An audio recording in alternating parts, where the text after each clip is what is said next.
نمرود اور مچھر کا واقعہ اسلامی تاریخ میں ایک مشہور واقعہ ہے جو حضرت ابراہیم علیہ السلام کے دور سے منسوب ہے۔ نمرود ایک ظالم اور جابر بادشاہ تھا جو اپنے آپ کو خدا کہلاتا تھا اور لوگوں کو اپنے آگے سجدہ کرنے پر مجبور کرتا تھا۔ جب حضرت ابراہیم علیہ السلام نے اللہ کی وحدانیت کی دعوت دی تو نمرود نے ان سے مناظرہ کیا۔ نمرود نے حضرت ابراہیم علیہ السلام سے پوچھا کہ تمہارا خدا کیا کر سکتا ہے؟ حضرت ابراہیم علیہ السلام نے فرمایا کہ میرا رب زندگی دیتا ہے اور موت دیتا ہے۔ نمرود نے جواب دیا کہ میں بھی زندگی اور موت دے سکتا ہوں۔ اس نے ایک قیدی کو زندہ چھوڑ دیا اور ایک بے گناہ کو قتل کروا دیا تاکہ یہ ظاہر کر سکے کہ وہ بھی ایسا کر سکتا ہے۔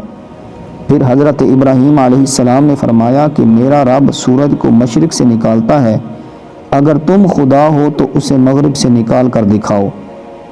نمرود اس بات کا کوئی جواب نہ دے سکا اور عاجز ہو گیا۔ اس کے بعد نمرود کے غرور اور تکبر کو اللہ تعالیٰ نے ایک چھوٹے سے مچھر کے ذریعے ختم کیا۔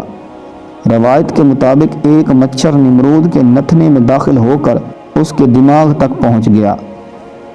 وہ مچھر نمرود کے دماغ کو ستاتا رہا اور شدید تکلیف پہنچاتا رہا۔ نمرود اپنے سر کو دیواروں سے ٹکراتا رہا تاکہ اس تکلیف سے نجات مل سکے، لیکن کوئی فائدہ نہ ہوا۔ آخر کار اسی تکلیف کے سبب نمرود کی موت واقع ہو گئی۔